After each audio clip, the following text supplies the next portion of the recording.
বন্ধুরা, রূপালী মিনি ব্লগে আপনাদের সবাইকে স্বাগত জানাই। আশা করি সবাই ভালো আছেন। এটা কি বুঝতে পারছেন? এটা আমরা উইডিপি ছাতু বলি, আবার কেউ কেউ এটাকে টিলা ফুরকি বলেও চেনেন। এই টিলা ফুরকির বা উইডিপি ছাতুর আজকে রেসিপি বানিয়ে আপনাদেরকে দেখাবো। এটার জন্য কি কি উপকরণ নিয়েছি দেখে নিন, আর কিভাবে বানাচ্ছি সেটাও দেখতে থাকুন শুরু থেকে শেষ পর্যন্ত।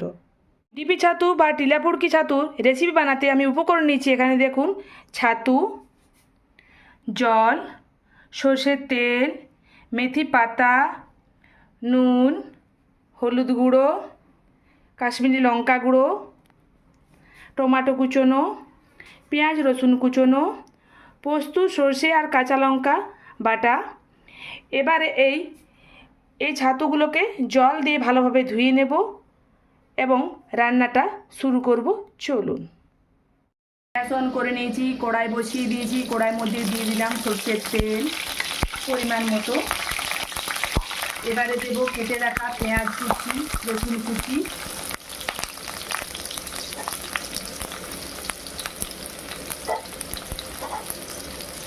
এবারে একটু নেড়ে চেড়ে এটা আমি ভেজে নেব। কিছুক্ষণ ধরে লাল লাল ভেজে নেওয়ার পর দেখুন পেঁয়াজ লাল লাল ভাজা ভাজা হয়ে গেছে। এবারে ধুয়ে নেওয়া উইডিপি ছাতু বা টিলা ফুরকি এর মধ্যে আমি দিয়ে দিলাম। আমি এটা ধুয়ে বেছে নিয়েছি, আগে প্রথমে বেছেছি, তারপর ধুয়ে নিয়েছি জল দিয়ে। একটু নেড়ে চেড়ে নিলাম।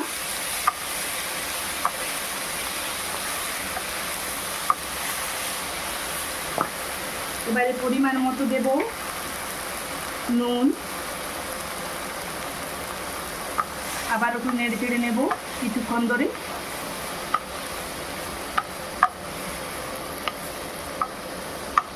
কিছুক্ষণ ধরে দেখুন নেড়ে চেড়ে নিলাম, আর অনেক দেখুন জল বার হলো।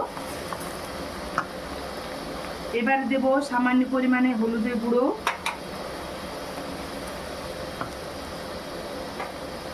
টমেটো কুচোনো, কাশ্মীরি লঙ্কা গুঁড়ো।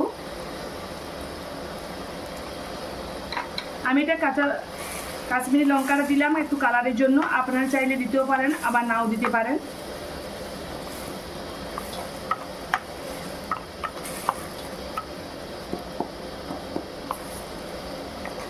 বর্ষাকালে এই ছাতু খুব পাওয়া যায়, আবার বিভিন্ন ধরনের ছাতুও পাওয়া যায়।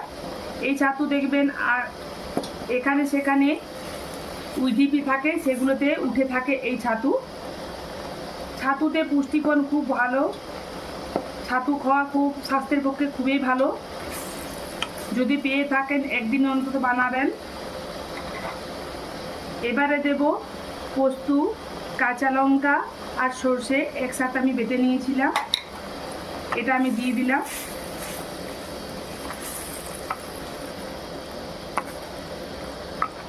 এইভাবে আমি কিছুক্ষণ ধরে নেড়ে চেড়ে এটা আমি কষিয়ে নেব। অনেকক্ষণ ধরে নেড়ে চেড়ে নেওয়ার পর দেখুন শুকনো শুকনো হয়ে গেছে আর জলটা পুরো শুকিয়ে গেছে। আমি নতুন করে আবার কোনো জল দিইনি। এবারে দেব কাস্তুরি মেথি পাতা, আপনারা চাইলে দিতেও পারেন, আবার নাও দিতে পারেন। আমি এখানে দিচ্ছি। আর ধনে পাতা থাকলে আপনারা ধনে পাতাও দিতে পারেন। খেতে কী হয়, তাতে স্বাদটা অনেকটা ভালো লাগে খেতে। আমার রান্নাটা কমপ্লিট। এবারে গ্যাসটা বন্ধ করে আমি কড়াই থেকে নামিয়ে নেব। গ্যাস বন্ধ করে নিলাম। এই কড়াই থেকে আমি একটা প্লেটের মধ্যে আমি উঠিয়ে নেব, বাকিটা উঠিয়ে নিই। চলুন।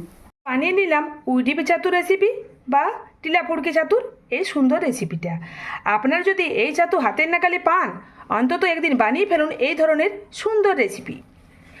সবাইকে অসংখ্য ধন্যবাদ আমার এই পুরো ভিডিওটা দেখার জন্য। আর সবাই সাথে থাকবেন, পাশে থাকবেন, আর সাথে সাবস্ক্রাইবটা আমার করে দেবেন। তো সবাইকে জানাই আজকের মতন নমস্কার। সবাই ভালো থাকবেন, সুস্থ থাকবেন। দেখা হচ্ছে এইরকমই কোনো মজাদার রেসিপি নিয়ে আপনার সাথে। ততক্ষণের জন্য আসছি বন্ধুরা।